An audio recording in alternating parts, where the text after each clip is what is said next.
अयोध्या विवाद को मध्यस्थ तरीके से पास किया जाए या नहीं, इस पर सुप्रीम कोर्ट ने अपना फैसला सुरक्षित रख लिया है, लेकिन संवैधानिक पीठ ने सभी पक्षकारों से मध्यस्थता पैनल बनाने के लिए आज ही के दिन नाम देने को कहा है ताकि आदेश निकाला जा सके। सुनवाई के दौरान हिंदू महासभा ने मध्यस्थता से इनकार कर दिया, लेकिन सीजेआई ने की अगुवाई वाली पीठ ने कहा कि हम जल्द फैसला सुनाना चाहते हैं। इससे पहले 26 फरवरी को हुई सुनवाई के दौरान सुप्रीम कोर्ट ने अपनी निगरानी में मध्यस्थ के जरिए विवाद का समाधान निकालने पर सहमति जताई थी और कहा था कि 1% चांस होने पर भी मध्यस्थ के जरिए मामला सुलझाने की कोशिश होनी चाहिए।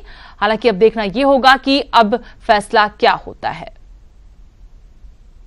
कोर्ट ने मीडिएशन पे अपना ऑर्डर रिजर्व रखा है और सुप्रीम कोर्ट के सामने हिंदू महासभा ने क्लियर स्टैंड रखा कि इस मैटर में मीडिएशन नहीं हो सकता है, सेटलमेंट नहीं हो सकता है, क्योंकि भगवान राम की जमीन है और पब्लिक नोटिस इशू करना पड़ेगा। नहीं, हमारा जो ये तर्क है कि हाई कोर्ट के समक्ष सेक्शन 89 का प्रयास हाई कोर्ट ने किया था आर्गूमेंट सुनने के बाद, और वहां पर जो मुस्लिम पक्ष के लोग थे उन्होंने उस पर समर्थन जाहिर नहीं किया, तो अल्टीमेट जो रिजल्ट होने वाला यही होना कि वो मध्यस्थता फेल कर जाएगी।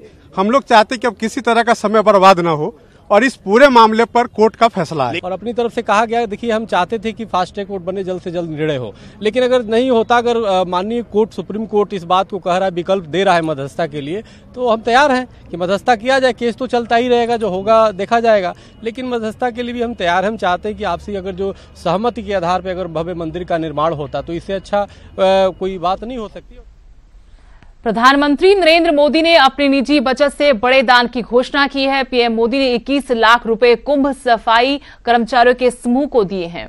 पीएम मोदी ने कुंभ के स्वच्छता सैनिकों को ये इनाम देने की बड़ी पहल की है। इससे पहले भी पीएम मोदी कई बार इस तरह के दान की पहल कर चुके हैं। साल 2015 में उन्होंने गिफ्ट्स की नीलामी के जरिए 8,33,000 रुपए जुटाए थे और नमामि गंगे प्रोजेक्ट को दान किए थे। इसके बाद भी वो नमामि गंगे प्रोजेक्ट के लिए मोमेंट्स की नीलामी कर चुके हैं और 3 करोड़ 40 लाख रुपए वो इसमें दान कर चुके हैं।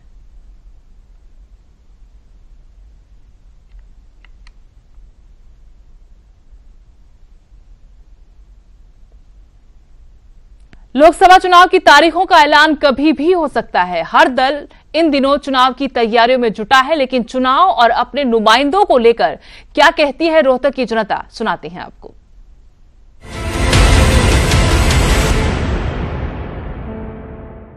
कि वो लोगों की भलाई के लिए, लोगों के कामों के लिए, और सबसे ज्यादा तो मैं ये कहूँगा कि आजकल के जो हालात हुए हैं देश के, उसके हिसाब से अपने आप को लोगों में मिक्स करे, लोगों से बात करे। हमारे कंस्टिट्यूएंसी में बहुत सारे काम ऐसे हैं जो अभी होने बाकी हैं। काफ़ी समस्याएं जो हैं हमारे इलाके की हैं, जैसे हमारे काफ़ी शहर में भीड़ भी रहती है, हमारे किसानों की भी प्रॉब्लम है। तो हमारे सांसद को एक मेहनती, कर्मठ और ईमानदार होना चाहिए। हम तो उनकी उम्मीद करें जो हमारी ड्रेन ने खोज के साफ करेंगे, और हमारी सड़क भी रह रही है, हमारे गांव की गली भी कच्ची पड़ी है। हम तो सारा काम पक्का हो रहा है, को करेगा कोई सरकार ने वोट देंगे, कोई भी सरकार आओ। हमारा सांसद ये हमारी उम्मीद है कि एक तो बहादुरगढ़ से और रोहतक तक मेट्रो का विस्तार हो, और एक हमारी जो विद्युतीकरण की यहाँ समस्याएं हैं, बिजली की, पानी की, सीवरेज की, मूलभूत जो सुविधाएं हैं लोगों की, उनको पूर्ण रूप से करवाने में सक्षम हो। जी, निश्चित तौर से सबसे पहले तो जो सांसद है वो पढ़ा लिखा होना चाहिए, मैं मानता हूँ।